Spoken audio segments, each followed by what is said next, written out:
आपका स्वागत है दोस्तों आपके अपने YouTube channel PR Dewangan classes में। दोस्तों आज हम पढ़ने वाले हैं जीव विज्ञान। जीव विज्ञान क्या है, जीव विज्ञान की शाखा, जीव विज्ञान के और कितने शाखाएं हैं, जीव विज्ञान होता क्या है, इन तमाम चीज़ों के बारे में आज हम पढ़ने वाले हैं। तो चलिए दोस्त स्टार्ट करते हैं। ये होता है जीव विज्ञान।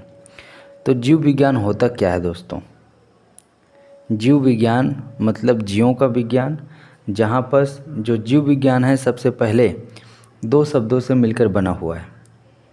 वो कौन कौन सा शब्द है दोस्तों?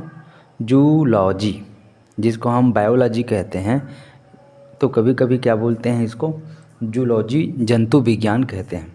एक तो हो गया आपका जीव विज्ञान, और जीव विज्ञान के अंतर्गत या इसी को ही जंतु विज्ञान भी कह सकते हैं। जंतु विज्ञान मतलब होता है आपका जूलॉजी, और जूलॉजी जो है दो शब्दों से मिलकर बना हुआ है। आपका जू प्लस जू मतलब होता है एनिमल मतलब जानवर, और लॉजी लॉजी प्लस लॉजी, तो लॉजी को पढ़ेंगे लोगोस। लोगोस मतलब होता है स्टडी, लोगोस मतलब होता है स्टडी। लोगोस मतलब क्या होता है? स्टडी होता है दोस्तों। लोगोस मतलब क्या होता है? स्टडी होता है। अब जब इसका मतलब ये है कि जब हम जंतुओं के अध्ययन करते हैं तो उसको हम क्या बोलते हैं? जूलॉजी बोलते हैं या फिर जंतु विज्ञान कहते हैं। जंतु विज्ञान कहते हैं। जंतु विज्ञान मतलब जब हम क्या करते हैं, जानवरों या जंतुओं का जब अध्ययन करते हैं तो इसको क्या बोलते हैं हम? जूलॉजी यानी जंतु विज्ञान कहते हैं। ये जो जंतु विज्ञान यानी जो जूलॉजी जो शब्द है, यह जो शब्द है दोस्तों, यह एक ग्रीक भाषा का शब्द है। ग्रीक भाषा का क्या है? शब्द है। और सबसे पहले जीव विज्ञान या फिर बायोलॉजी शब्द का प्रयोग जीव विज्ञान जो शब्द है ना, जिसको हम बायोलॉजी कहते हैं, इंग्लिश में बायोलॉजी कहा जाता है, इस शब्द का जो प्रयोग है किसके द्वारा किया गया था? सर्वप्रथम लैमार्क के द्वारा किया गया था। किसके द्वारा? लैमार्क के द्वारा किया गया था। और भारत में कई ऐसे क्या हुए हैं, वैज्ञानिक हुए हैं दोस्तों, ऐसे कई सारे डॉक्टर हुए हैं जिन्होंने भारत में वनस्पति विज्ञान के खोज की। इसीलिए उनको भारत में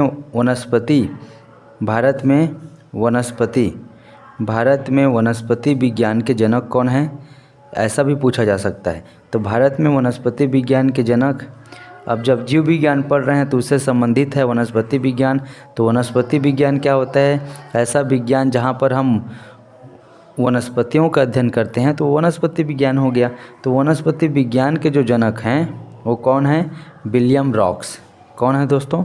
विलियम रॉक्स। अब ये बस याद करने में थोड़ा सा क्या होता है, दिक्कत जाता है, बाकी हर किसी को समझ में आता है कि वनस्पति विज्ञान के जनक कौन है, तो विलियम रॉक्स है। विलियम रॉक्स वर्ग। तो ऐसे याद रखेंगे, वनस्पति में ही हमें क्या मिलता है? लकड़ी मिलता है। लकड़ी को जलाने के बाद क्या बन जाता है? रॉक्स बन जाता है। इसका मतलब भारत में वनस्पति विज्ञान के जनक क्या हो गए? विलियम रॉक्स वर्ग। आप जैसे भी हो आपको याद करना है ताकि ये चीज़ आए तो आपसे बने। और वैसे ही दोस्तों आपका क्या हो जाता है? चिकित्सा विज्ञान। फिर आ जाता है आपका चिकित्सा विज्ञान। चिकित्सा विज्ञान के अगर हम बारे में बात करें तो इसके जनक कौन है? इसके जनक है जनक है हिप्पोक्रेट्स। ये नाम सुना सुना लग रहा है, क्योंकि हम छत्तीसगढ़ की जो आकृति है ना दोस्तों, उसको दरियाई घोड़ा कहते हैं। क्रेमस हिप्पो कुछ है, यहाँ पर है हिप्पोक्रेट्स। चिकित्सा विज्ञान के जनक को कहते हैं। लेकिन भारत में चिकित्सा विज्ञान के जो जनक हैं वो कौन हैं? चिकित्सा चरक जी को भारत में क्या बोला जाता है? चिकित्सा चरक कहा जाता है। भारत में चिकित्सा चरक जो होता है, चिकित्सा विज्ञान के जनक भारत में चिकित्सा चरक जी हैं। और हिप्पोक्रेटस, ये क्या है? हिप्पोक्रेटस चिकित्सा विज्ञान के जनक है, ये भारत में लेकिन चिकित्सा चरक जी हैं। और अगर हम बात करें जीव विज्ञान की, तो जीव विज्ञान के पितामह किसे कहते हैं? पितामह अगर किसी को कहा जाता है दोस्तों तो अरस्तु को कहा जाता है। किसको कहा जाता है? अरस्तु को कहा जाता है। और इनका एक फेमस बुक भी है, क्या है? जंतु इतिहास।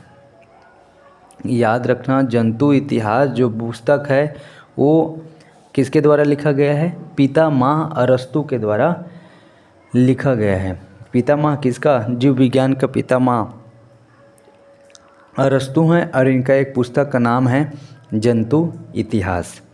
और वैसे ही हमारा जो वनस्पति विज्ञान के जनक अगर किसी को कहा जाता है तो भारत में वनस्पति विज्ञान के जनक विलियम रॉक्सबर्ग है। लेकिन वनस्पति विज्ञान के अगर पितामह कहा जाए तो किसको नाम फेमस है दोस्तों? ये है आपका थियोफ्रेस्टस जो हैं, ये क्या हैं? ये जो हैं वनस्पति विज्ञान के पितामह हैं। ये वर्ल्ड वाइड है ना, इन्होंने ही सबसे पहले क्या किया है? वनस्पति विज्ञान की खोज की, इसीलिए इनको क्या कहा जाता है? वनस्पति विज्ञान के पितामह कहते हैं। लेकिन भारत में विलियम रॉक्सबर्ग है। और वैसे ही चिकित्सा विज्ञान के जनक हिप्पोक्रेट्स, और भारत में जो है चिकित्सा परक जी हैं।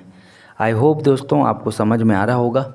ये आज की जो सब्जेक्ट है वो बहुत ही इंटरेस्टिंग होने वाला है, क्योंकि हम आज जीव विज्ञान की बहुत सारे शाखाएं जिसके अंतर्गत कौन से विषय वस्तुओं का अध्ययन किया जाता है उनकी जानकारी मैं आपसे शेयर करने वाला हूँ। चलिए दोस्तों स्टार्ट करते हैं। पहला होता है जंतु विज्ञान की शाखाएँ। जंतु विज्ञान की शाखाएँ कौन कौन सी शाखाएं जंतु विज्ञान की है? तो दोस्तों कुछ जंतु विज्ञान की शाखाएं देखते हैं। पहला देखते हैं साइटोलॉजी। नाम से स्पष्ट है दोस्तों, सेल बोलते हैं कोशिका को, तो उसी से संबंधित है साइटोलॉजी, मतलब कोशिकी। तो जब हम साइटोलॉजी जंतु विज्ञान की एक शाखा है जिसके अंतर्गत हम क्या करते हैं? कोशिका से संबंधित क्या करते हैं दोस्तों? अध्ययन करते हैं। संबंधित कार्यों का क्या करते हैं? अध्ययन करते हैं। अध्ययन करते हैं।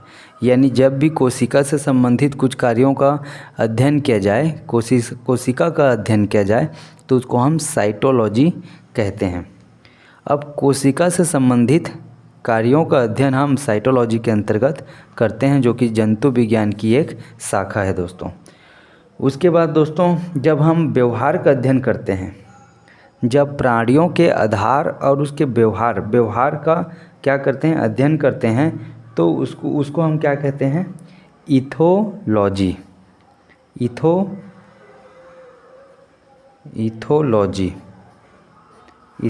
कहते हैं। इथोलॉजी कहते हैं दोस्तों। व्यवहार का अध्ययन क्या कहलाता है? इथोलॉजी कहलाता है। प्राणियों के आधार अब प्राणियों के हमारा आधार क्या है? प्राणियों का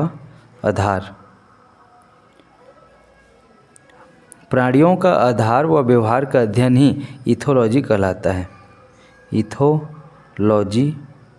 है। होता है ना, अगर हमें क्या होता है, किसी का व्यवहार अच्छा नहीं लगता है तो हम ईंट का जवाब किससे देते हैं? पत्थर से देते हैं। तो ईंट से आ जाएगा आपका इथोलॉजी, और इस प्रकार से इसका कनेक्शन आपका जुड़ते हुए नज़र आएगा। इथोलॉजी मतलब ईटोलॉजी, और इथोलॉजी मतलब व्यवहार का अध्ययन। उसके बाद है दोस्तों आपका एक होता है इकोलॉजी, और इकोलॉजी का मतलब होता है दोस्तों पारिस्थितिकी।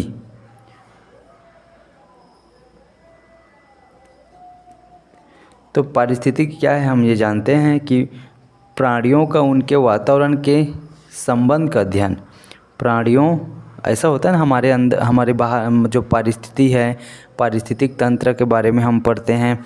तो पारिस्थितिक तंत्र जो होता है क्या होता है, मानव और वातावरण यानी पर्यावरण है ना। तो ये होता है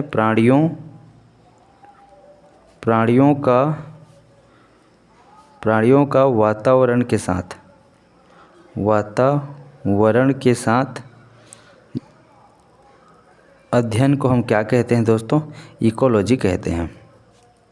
प्राणियों का वातावरण के साथ अध्ययन ही क्या कहलाता है, आपका इकोलॉजी कहलाता है। उसके बाद है दोस्तों ऑस्टियोलॉजी।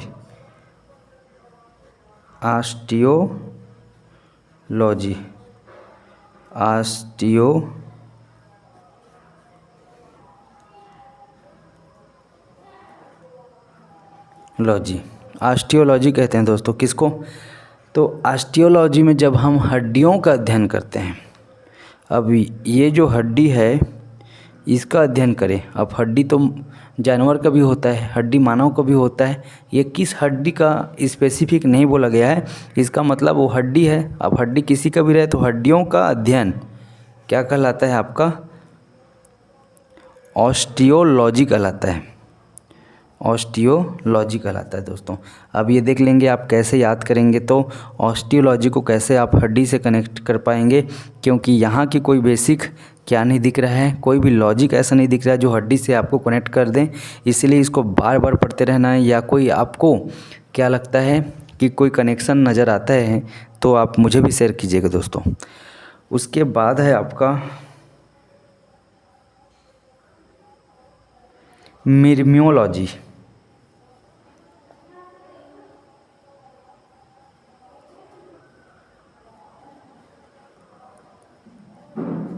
मिर्मियोलॉजी, तो मिर्मियोलॉजी में दोस्तों हम क्या करते हैं, चींटियों का अध्ययन करते हैं।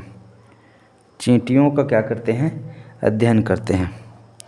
चींटियों का अध्ययन क्या कहलाएगा, मिर्मियोलॉजी कहलाएगा दोस्तों।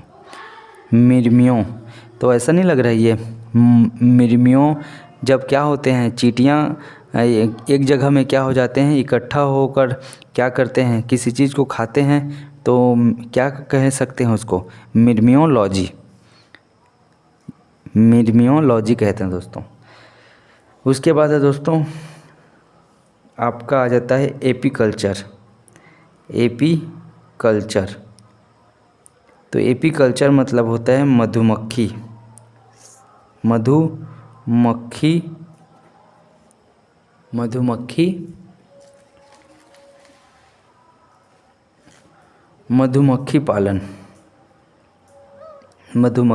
पालन। तो मधुमक्खी पालन में हम क्या करते हैं, मधुमक्खी पालते हैं, उनसे शहद प्राप्त करते हैं, उससे क्या करते हैं, तो उसी का जो हम यानी मधुमक्खी पालन का ही अध्ययन करना है ना।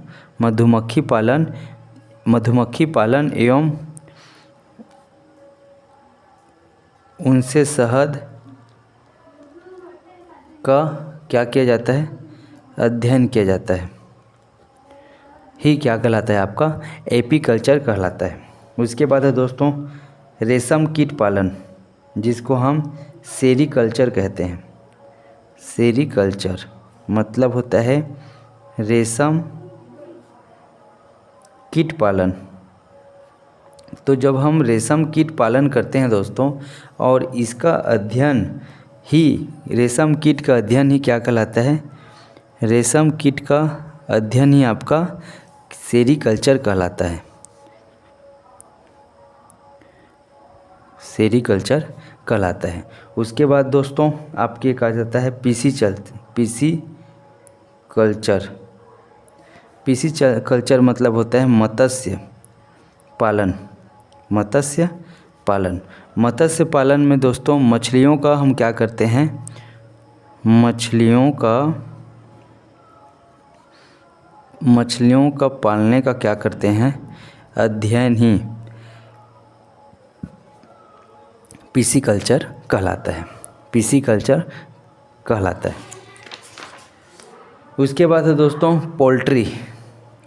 आजकल इसका ट्रेंड बहुत ज़्यादा है, क्योंकि हर कोई क्या है, मुर्गा मुर्गी खाने वाले लोग ज़्यादा हैं, तो ये हो जाता है आपका मुर्गी पालन कहते हैं।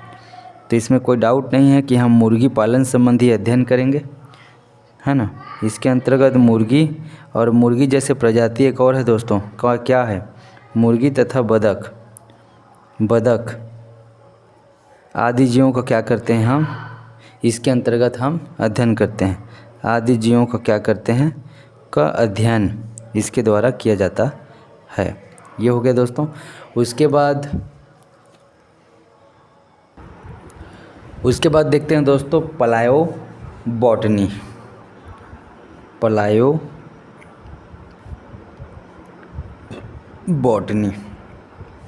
जब हम प्लायोबॉटनी की बात करते हैं तो इसके अंतर्गत हम पादप जीवाश्म, अब जीवाश्म आ रहा है दोस्तों, तो पेड़ पौधे के जो जीवाश्म है ना, जीवाश्म का अध्ययन कहलाता है, जीवाश्म का अध्ययन कहलाता है। तो ये होता है प्लायोबॉटनी, मतलब पादप जीवाश्म का अध्ययन ही प्लायोबॉटनी कहलाता है, प्लायोबॉटनी कहलाता है। उसके बाद पेलियोलॉजी, ये जैसे कि ये क्या है, अपने पास पेलियो है ना, पेलियोबॉटनी है, तो पेलियोबॉटनी मतलब होता है पादप जीवाश्म का अध्ययन। और जब हम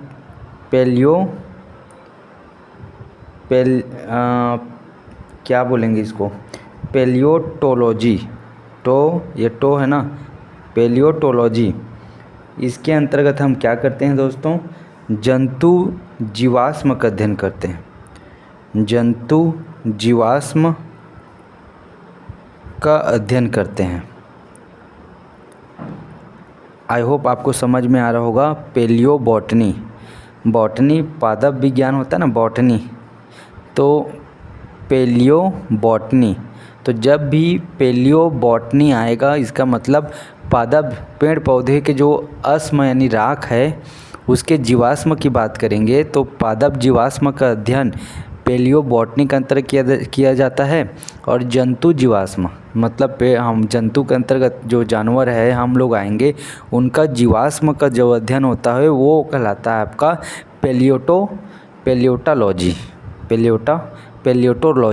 पेलियोटोलॉजी कहलाता है दोस्तों। उसके बाद है पुष्प का विज्ञान, जहाँ पर हम पुष्पों का अध्ययन करते हैं, जिसको इनकी शाखा के रूप में हम कहते हैं, उसको है एंथोलॉजी, जहाँ पर हम क्या करते हैं, पुष्प का अध्ययन करते हैं, पुष्पों का अध्ययन। अब ये कैसे हम ये जान पाएंगे कि पुष्पों के अध्ययन को ही एंथोलॉजी कहते हैं। फिर भी दोस्तों बार बार पढ़ते रहिए। तो एंथोलॉजी होता है, एंथोलॉजी मतलब होता है पुष्पों का अध्ययन। और यहाँ पर वनवर्धन को बोलते हैं सिल्वीकल्चर मतलब होता है वनों का अध्ययन, जहाँ पर होता है वनों का अध्ययन ही क्या कहलाता है आपका, सिल्वीकल्चर कहते हैं। सिल्वीकल्चर वनों का अध्ययन। पुष्पों का अध्ययन दोस्तों एंथोलॉजी। पेलियोटोलॉजी मतलब जंतु जीवाश्म का अध्ययन। पेलियोबॉटनी मतलब पादप जीवाश्म का अध्ययन। उसके बाद दोस्तों आपका एक आता है जेनेटिक्स, आप इस चीज़ से वाकिफ़ होंगे। जेनेटिक्स मतलब जीवों के आनुवंशिक लक्षणों या वंशगति का अध्ययन, है ना, जीवों के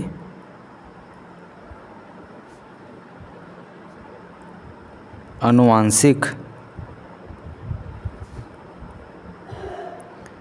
लक्षणों का अध्ययन क्या कहलाता है, जेनेटिक्स कहलाता है। उसके बाद है दोस्तों एथिक्स मतलब उचित और अनुचितों का अध्ययन, है ना, उचित व अनुचित, है ना, उचित या फिर अनुचित, इन अनुचित या यानी ये तो कहने का मतलब उचित का उल्टा अनुचित है। तो जहाँ पर उचित या फिर जिसको हम नैतिक कहते हैं ना, उसके आचार या कर्तव्य का मनोवैज्ञानिक अध्ययन कहलाता है। तो उचित या अनुचित, उचित मनोवैज्ञानिक अध्ययन का कहलाता है मनोवैज्ञानिक अध्ययन ही क्या कहलाता है आपका एथिक्स कहलाता है ना। जहाँ पर उचित अनुचित का हमें ज्ञान मिलता है, क्या सही क्या गलत का, उसका अध्ययन ही मनोवैज्ञानिक अध्ययन क्या कहलाता है आपका, ही क्या कहलाता है एथिक्स कहलाता है। एक आता है दोस्तों आपका फ्लोरिकल्चर, नाम सुने होंगे क्या दोस्तों, फ्लोरिकल्चर, फ्लोरिकल्चर। और ये फ्लोरी मतलब ऐसा ना, ऐसा पुष्प जो सजावट के काम आता हो। तो जहाँ पर हम क्या करते हैं, सजावट में काम आने वाले पुष्पों का क्या करते हैं दोस्तों, काम आने वाले पुष्पों का क्या करते हैं हम अध्ययन करते हैं। काम आने वाले पुष्पों का अध्ययन क्या कहलाता है, फ्लोरिकल्चर कहलाता है। क्या कहलाता है, फ्लोरिकल्चर कहलाता है। उसके बाद है दोस्तों लेक्सिकोग्राफी। आप भी इस शब्द को कहीं सुने होंगे, पढ़े होंगे। क्या है दोस्तों, लेक्सिकोग्राफी। इसका मतलब क्या है, लेक्सिकोग्राफी का मतलब होता है शब्दकोश का संकलन और उसका अध्ययन। शब्दकोश का संकलन मतलब इकट्ठा कर रहे हैं दोस्तों, संकलन। शब्दकोश का क्या करना, संकलन का अध्ययन करना ही लेक्सिकोग्राफी कहलाता है। लेक्सिको मतलब लेट्स गो। मान लीजिए एक मिनट के लिए, इसका कोई मतलब नहीं है जो इससे मतलब हो। लेक्सिको मतलब लेट्स गो, चलो चलें कहाँ, शब्दों को इकट्ठा करने। कहाँ, शब्दों को इकट्ठा करने मतलब लेक्सिकोग्राफी, शब्दकोश का संकलन।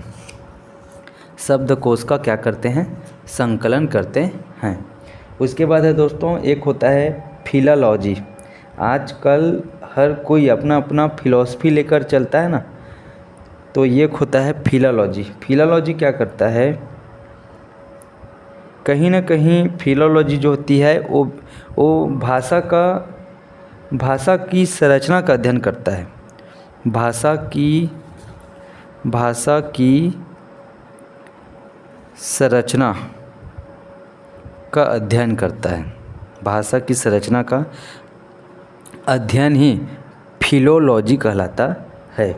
और हम विटीकल्चर भी देखते हैं, विटीकल्चर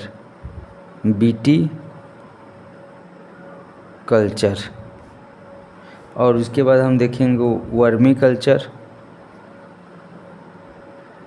विटीकल्चर क्या है, अंगूर जान रहे हैं दोस्तों, अंगूर के उत्पादों है ना, अंगूर के उत्पादों का अध्ययन क्या कहलाएगा आपका, विटीकल्चर कहलाएगा। और वाकई में अंगूर बीट रहता है ना, एक बीट मतलब एक निवाला वाला खाने वाला चीज़। तो विटीकल्चर मतलब एक एक बीट करके हम क्या करेंगे, सारे अंगूर खा जाएंगे। इसीलिए विटीकल्चर मतलब अंगूर के उत्पादों का अध्ययन। दोस्तों जो मैं समझाने के लिए आपको बता रहा हूँ इसके सही में वाजिब अर्थों से कोई लेना देना नहीं है। बस मुझे आपको कैसे भी करके ये याद हो जाए, ताकि एग्ज़ाम में ऐसा कोई सवाल आता है तो आपसे बनने के उद्देश्य से ही मैं ऐसा बोल रहा हूँ दोस्तों। वर्मीकल्चर, हमारा जो वर्मीकल्चर है वो क्या करते हैं हम, केचुआ पालन। क्या करते हैं, केचुओं का क्या करते हैं, पालन और उसी का अध्ययन। केचुओं के पालन का अध्ययन ही क्या कहलाता है आपका, वर्मीकल्चर कहलाता है। उसके बाद और कई सारे हैं, जेरेंटोलॉजी है, जेरेंटोलॉजी।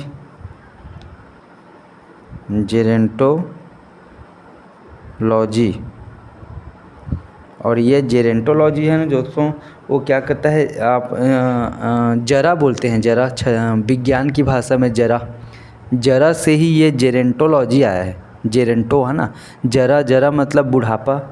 और वृद्धावस्था या काल, वृद्धावस्था के विभिन्न पहलुओं का अध्ययन, वृद्धावस्था के क्या करते हैं, विभिन्न पहलुओं का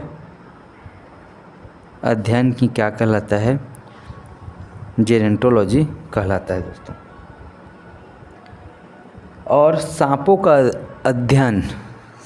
का अध्ययन कहलाता है सर्पेंटोलॉजी।